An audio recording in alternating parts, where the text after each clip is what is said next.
வணக்கம் தோழர்களே. வட இந்தியாவுல சங்கிகள் பொடனி அடி வாங்கிட்டு இருக்காங்க. போராடலாம் பொடனி அடி வாங்குறாங்க. அதான் மேட்ரே. மக்களை அடிச்சு துரத்திட்டு இருக்கிறாங்க. எங்க கிட்ட வச்சுக்கிறாத மத பிரச்சனை, மத கலவரத்தை எல்லாம் வேற ஆள்கிட்ட வச்சுக்கடா. நாங்கெல்லாம் அண்ணன் தம்பிடா, இந்து இஸ்லாமியர்கள் அண்ணன் தம்பி அப்படின்னு சொல்லி அடிச்சு விரட்ட ஆரம்பிச்சிருக்காங்க.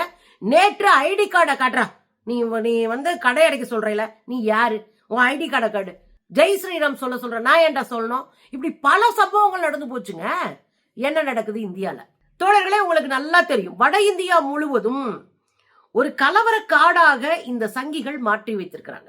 அங்க இருக்கிற மக்களுக்கு இடையில ஒரு பிரிவினைவாதத்தை உருவாக்கி அதன் மூலமாக ஓட்டு வங்கியாக மாற்றுகிற ஒரு அயோக்கியத்தனமான அரசியலை அவர்கள் கையில் எடுத்திருக்கிறார்கள். இதுல கடந்த 10-15 ஆண்டுகளாக கடுமையாக வட இந்தியாவுல மதம் சார்ந்த கலவரங்கள் நிகழ்ந்துட்டே இருந்தது. இன்னும் சொல்ல போனா ஒரு பயங்கரவாத கும்பலால், அதுவும் RSS, பாஜக, சங்க பரிவார் போன்ற பயங்கரவாத கும்பலால் தொடர்ந்து இஸ்லாமிய இளைஞர்கள் தாக்கப்பட்டுக்கிட்டே இருந்தாங்க. அது ரொம்ப துன்புறுத்தலா இருந்தது. அந்த மக்கள் வாழவே முடியாத ஒரு இடத்துக்கு போனாங்க. ஒரு கட்டத்துல நீங்க பாத்தீங்கன்னா ஒட்டுமொத்த இந்தியாவில் இருக்கிற மக்களும் ஒன்னா நின்னாங்க. இப்ப பாஜக தனிமைப்படுத்தப்பட்டிருக்கு, வீட்டை இடிச்சாங்க. இந்து பெண்கள் ஒன்னா போய் நின்று இஸ்லாமியர்களுக்காக ஏன் வீட்டை இடிச்ச என்று சண்டை போட்ட வீடியோ நம்ம போட்டிருக்கோம், ஞாபகம் இருக்குங்களா? வீட்டை இடிச்சுட்டு போன அரசை எதிர்த்து இந்து பெண்கள் இஸ்லாமியர்களுக்காக களத்துல நின்னதை பாத்தீங்க. அது மாதிரி பல விஷயங்கள் பார்த்தோம். இன்னைக்கும் அதாங்க, வாரணாசியில கறிக்கடைகள் எல்லாம் அடைக்கணும். வாரணாசி உங்களுக்கு தெரியும், நம்ம G56 இன்ச் மோடியுடைய தொகுதி. அங்க கறிக்கடைகள் எல்லாம், மாமிச கடைகள்லாம் மூடுங்க அப்படின்னு வழக்கம் போல ஒரு 4-5 பேரு ஒரு மாப்பா சேர்ந்துகிட்டு வந்து நிக்கிறானுங்க. யாரு? RSS பாஜக கும்பல். அந்த சங்க பரிவார கும்பல் வந்து நின்னுகிட்டு, ஏய் கடையாடுறா என்ன நீ அப்படின்னு மிரட்டி மக்களை கடையடைக்க சொல்லி இருக்கிறாங்க. அங்க இருக்கிற இஸ்லாமியர்கள்லாம் கொஞ்சம் கவலைப்பட்டு இருக்கும் போதே ஒட்டுமொத்த மக்களும் திரண்டுட்டாங்க. யாரா நீங்க வந்து இங்க உட்காந்துட்டு கடையாடா அதாடன்ட்டு, எங்க ஐடி கார்டை எடு, நீ யாரு, எங்க இருந்து வர்ற, எதுக்கு எங்க ஊர்ல வந்து எங்களை மிரட்டுற, உனக்கு என்ன அவ்வளவு ஊக்கத்துக்கும் ஆயிடுச்சான்னு விரட்டிருக்காங்க.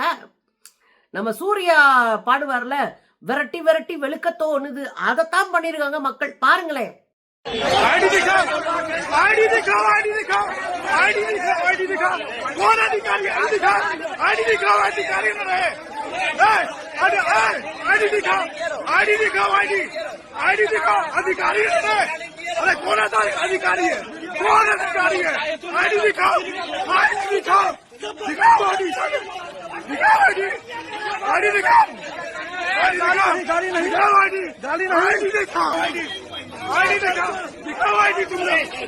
अधिकारी बन गया, मंडी बंद करा देंगे तेरी कहीं तभी आईडी दिखा,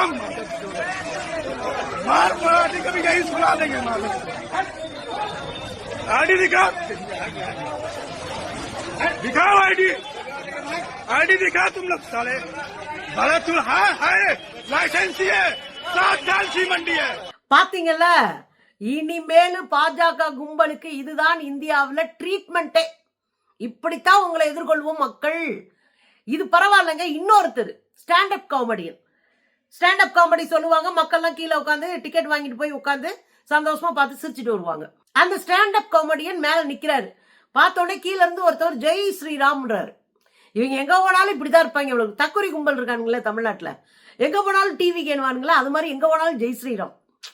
இதோடைய குட்டி ஜெராக்ஸ் தான் டிவிக்கே. இந்த ஜெய் ஸ்ரீராம் கும்பல் இருக்குல்ல, அதோடைய குட்டி ஜெராக்ஸ் தான் டிவிக்கே.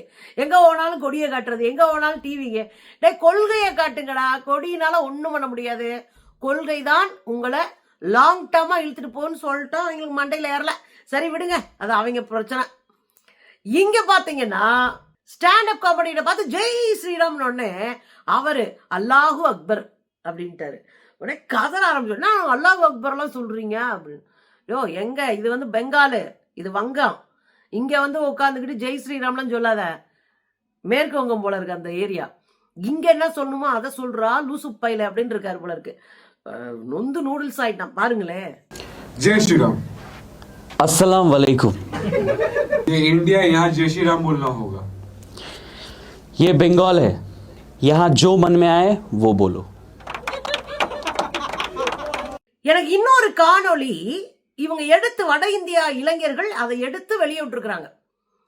ஒரு சின்ன ரீல்ஸ் மாதிரி வீடியோ எடுத்து வெளியிட்டு இருக்காங்க. எனக்கு ரொம்ப சந்தோஷமா இருந்துச்சு அதை பார்க்கும்போது. வட இந்தியாவிலே சமூக நல்லிணக்கம், சமய நல்லிணக்கம் வந்துருச்சுன்னா இந்த காவிகளால இந்தியாவுல தாக்கு பிடிக்கவே முடியாதுங்க. மொத்தமா நம்ம யாரோ ஒருத்தருக்கு அடியாளா இருக்கோம். இப்ப நம்ம மக்கள்லாம் ஒன்னா சேர்ந்து அடிச்சு வரட்டுனா நிக்க முடியாதுல்ல. இங்க வட இந்தியால ஒரு பாங்கு ஓதுறாரு. காலையில அல்லா கோயில ஓதுவாங்கல்ல, பாங்கு ஓதுறாரு. எல்லாரும் சாமி கும்பிட வாங்கன்னு கூப்பிடுறதுக்கு பேர் தான் பாங்கு. பாங்கு ஓதிட்டு இருக்காரு ஒரு தம்பி. இன்னொரு தம்பி சாமி கும்பிட்டு இருக்காரு. இந்த சாமி கும்பிட்டு இருக்கிற தம்பி கேக்குறாரு, கொர கொர கொரன்னு கேக்குது. அல்லாஹ் அக்பர் கொர கொரன்னு கேக்குது. என்னடா இது, பாங்கு ஓதுறது கொர கொரன்னு கேக்குது, விட்டு விட்டு கேக்குது, மைக்ல ஏதோ பிரச்சனை போல இருக்குங்க. உடனே இவர் என்ன பண்றாரு, மைக்கை தூக்கிட்டு ஓடுறாரு. இவர் ஒரு கோயில்ல இருக்கிறாரு. அவர் அந்த கோயில்ல இருந்து மைக் எடுத்துட்டு ஓடி போய் அவர்கிட்ட கொடுத்து அல்லாஹ் அக்பரை தெளிவா பாட வைக்கிறாரு. மைக்ல பிரச்சனை, இதை வச்சு பாடுங்க தெளிவா பாட வைக்கிறாரு. அவர் எடுத்து பாக்குறாரு. அவர் காவி சட்டை போட்டிருக்காரு, இவர் குல்லா போட்டிருக்காரு. இதாண்டா எங்க நாடு.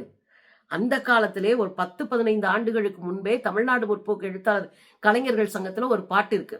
மதபேதம் இல்லா எங்கள் நாட்டை மனச கெடுக்கிறான், குங்குமத்துக்கும் குல்லாவுக்கும் சண்டை மூட்டுறான் அப்படின்னு பாடுவாங்க. அந்த காலத்துல நாங்க சின்னவங்களா இருக்கும்போது கேட்போம்.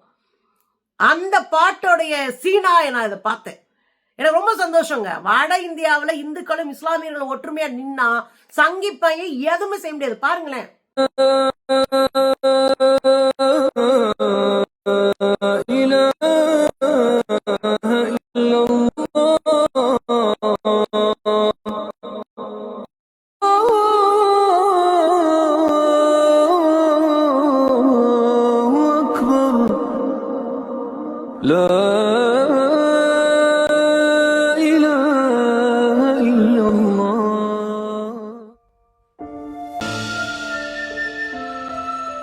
பாத்தீங்கல்ல, வேற லெவல்ல இருந்துச்சுலங்க. இது பயங்கரமா வைரல் ஆயிருக்குங்க இந்த வீடியோ. அப்போ ஒரு விஷயத்தை புரியுங்க, மக்கள் ஒற்றுமையா இருக்கணும், அமைதியா இருக்கணும், நம்பிக்கையோட இருக்கணும், வாழ்க்கையில மகிழ்ச்சியா இருக்கணும் அப்படின்னு தான் நினைக்கிறாங்க. இந்த கும்பல் தான் இடையில பூந்து எல்லாத்தையும் நொறுக்குறதுன்னு வச்சுக்கோங்களேன். அப்ப இது இத்தனை லட்சம் பேர் பாக்குறாங்கன்னா என்ன அர்த்தம்? மக்கள் நம்பிக்கையோட ஒற்றுமையா இருக்க நினைக்கிறாங்கன்னு அர்த்தம். உங்களுக்கு நல்ல ஞாபகம் இருக்கா? ஐ லவ் முகமதுன்னு ஒண்ணு வந்துச்சு, ஞாபகம் இருக்குங்களா? ஒரு வீட்டுல உத்தரப்பிரதேசத்துல ஒரு தம்பியோ அண்ணனோ யாரோ ஒருத்தர் ஐ லவ் முகமதுன்னு போர்டு வச்சிருக்கிறாங்க. நான் முகமது நபியை நேசிக்கிறேன், அது அவங்க விருப்பம். நீங்க ஜீசஸ் நேசிக்கிறா ஐ லவ் ஜீசஸ்னு போட்டுக்கோங்க, ஐ லவ் முருகன் போட்டுக்கிட்டோம், I love Periyar, I love Marx, I love அம்பேத்கர்னு நான் போட்டுக்கிறேன். நீங்களும் போடுவீங்க, அது எனக்கு தெரியும். ஏங்க அவரவர் சொந்த விருப்பங்க. நான் யாரை நேசிக்கிறேன், எந்த சித்தாந்தத்தை கையில் எடுக்கிறேன்றது சொந்த தேர்வு, சொந்த விருப்பம் சார்ந்த விஷயம் இல்லையா?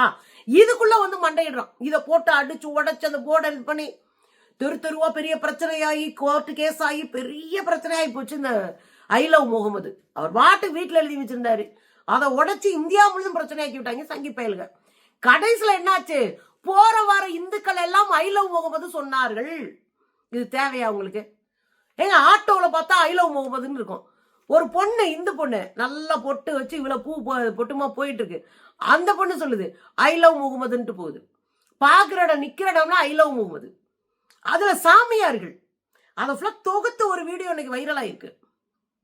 ஒரு சாமியார் ஐ லவ் முகமது, முகமது ஒரு பெரிய மகான்க தெரியுமா அப்படின்னு ஒரு ஐயா கேட்கிறாரு, ஒரு சாமியார். அந்த ஐயா இன்னொரு ஐயாவும் சாமியார் வேஷத்துல தான் இருக்காரு, பயங்கரமா நாமம்லாம் போட்டிருக்காரு. அவரும் I love Muhammad, I love Muhammad, I love முகமதுன்றாரு. இன்னொரு தங்கச்சி வர்றாங்க, வந்துட்டு இங்க பாரு, நான் சனாதன இந்து பொண்ணு, சனாதனத்தை கடைபிடிக்கிற இந்து பொண்ணு, நான் சொல்றேன் ஐ லவ் முகமது, நீ கேஸ் போடணுமா போட்டுக்க அப்படின்ட்டு போறாங்க. அதே மாதிரி இன்னொரு ஐயாவை என்ன பண்றாரு, பட்டையங்கிட்டையமா போட்டு உட்காந்துருக்காரு, நான் முகமது நபியை நேசிக்கிறேன், எனக்கு இது மேல நீ வழக்கு போடு, என்ன ஜெயில போடு, எதை வேணாலும் போடு, ஐ டோன்ட் கேர் அப்படின்னு நிக்கிறாருங்க. எனக்கு பார்க்கும் போதே சந்தோஷமா இருந்துச்சு. பாருங்களேன். पैगंबर मोहम्मद को मैं भी मानता हूँ, महान पैगंबर बोल रहा हूँ, याद रखना उन पर किताब मैंने लिख रखा है। I love Mohammad, I love Mohammad, I love Mohammad, I love Mohammad, एक बार नहीं बार बार आई लव मोहम्मद। मैं डंके के चोट पे आई लव मोहम्मद कहता हूँ। और मैं एक सनातनी हिंदू लड़की होके बोलती हूँ कि मैं बोल रही हूँ आई लव प्रॉफिट मोहम्मद। किसी को केस करना है तो जाके केस कर दीजिए भैया। आई लव मोहम्मद लिखने की सजा जेल है, अगर वो मौत भी लिख देते, अगर वो कहते कि ये नाम लेने पे मौत सजा है तो हम हंसते हंसते फांसी चढ़ने को तैयार हैं। फांसी चढ़ जाएंगे लेकिन आई लव मोहम्मद बोलेंगे। அதுல ஒரு பொண்ணு இருக்காங்க, சும்மா வந்து நின்னுகிட்டு அந்த பொண்ணு கிட்ட கேக்குறாங்க, ஏய் ஜெய் ஸ்ரீராம் சொல்லு அப்படின்றாங்க. அந்த பொண்ணு நான் ஏன்டா சொல்லணும்னு கேக்குது. ஜெய் ஸ்ரீராம் சொல்லுன்னு நான் ஏன் சொல்லணும்னு கேக்குது. இது India, Jai Shri India secular country, மதச்சார்பற்ற நாடு. இங்க வந்து உட்கார்ந்துகிட்டலாம் வந்து ஜெய் ஸ்ரீராம் சொல்லு அது சொல்லுன்னு சொல்லாத. நீ வேணா என்ன இந்து விரோதின்னு வச்சுக்கோ, இஸ்லாமிய விரோதின்னு வச்சுக்க, எதை வேணாலும் வச்சுக்க, எனக்கு அதை பத்தி எல்லாம் கவலை இல்ல. நான் ஜெய் ஸ்ரீராம் சொல்ல மாட்டேன், கிளம்புடா அப்படின்னு இருச்சுங்க. ஒரு சின்ன பொண்ணு பாருங்களேன். बोलिए जय श्री राम। क्यों बोलूं मैं? हाँ, क्यों नहीं बोलिएगा? बोलिए भगवान श्री राम। मैं सेक्युलर कंट्री में रहती हूँ, मैं किसी एक धर्म का फेवर नहीं करूंगी। बात अरे फिर हिंदू से गठन कर लोगे, FIR करेंगे आपके ऊपर। मैं हिंदू विरोधी हूँ, मैं मुसलमान विरोधी हूँ। आप यही सब करते करते अपनी जिंदगी बिता लीजिए। ये देश कभी तरक्की नहीं करेगा अगर आप यही सब करते रहेंगे। பாத்தீங்களாங்க, மக்கள் நல்லா இருக்கிறாங்க, இந்த பயலுக கெடுத்து விடணும் ட்ரை பண்றானுங்க. அதுவும் வட இந்தியாவில இது போன்ற மாற்றங்கள் ஒரு பெரிய விஷயம். அரசியல் மாற்றத்திற்கான அறிகுறி இதெல்லாம். அரசியலாக மக்கள் தெளிவடைய போகிறார்கள் என்பதற்கான, தெளிவடைந்து கொண்டிருக்கிறார்கள் என்பதற்கான அடையாளம் இவை. ஐ லவ் முகமதுன்னு சாமியார் சொல்றாரு. இது செக்யூலர் கண்ட்ரி. நான் ஏன் வந்து ஜெய் ஸ்ரீராம் சொல்லணும் ஒரு இந்து பொண்ணு கேட்கிறா. நாங்க அப்படித்தான் ஐ லவ் முகமது சொல்லுவோம் அப்படின்னு இந்துக்கள் சொல்றாங்க. இனிமேல் கறிக்கடைய மூடுன்னு வந்தா அடிச்சு வெளுப்போம், ஒட்டுமொத்த மக்களும் திரண்டிருக்காங்க. இந்த மாற்றம் தான் காவிகளுக்கு சம்மட்டி அடியாக இருக்கும் தோழர்களே. இந்த மாற்றத்தை நம்ம வரவேற்கிறோம், கொண்டாடுறோம், அவங்கள பாராட்டுறோம். இதன் மூலமா இன்னும் 10 பேரு நம்ம அணியில சேர்றதுக்கு. நம்ம அணினா முற்போக்கு அணி, நம்ம அணினா சமரசம் இல்லாத சமூக நீதி அணி, நம்ம அணினா எல்லா மதங்களையும் அரவணைத்து போகிற அணி, நம்ம அணினா மக்களை நேசிக்கிற அணி. சரிங்களா? அதுல கொஞ்சம் பேர் சேர்க்கணும்ல. அதனால தொடர்ந்து இது போன்றவங்க எல்லாம் பாராட்டி தள்ளுவோம் தோழர்களே.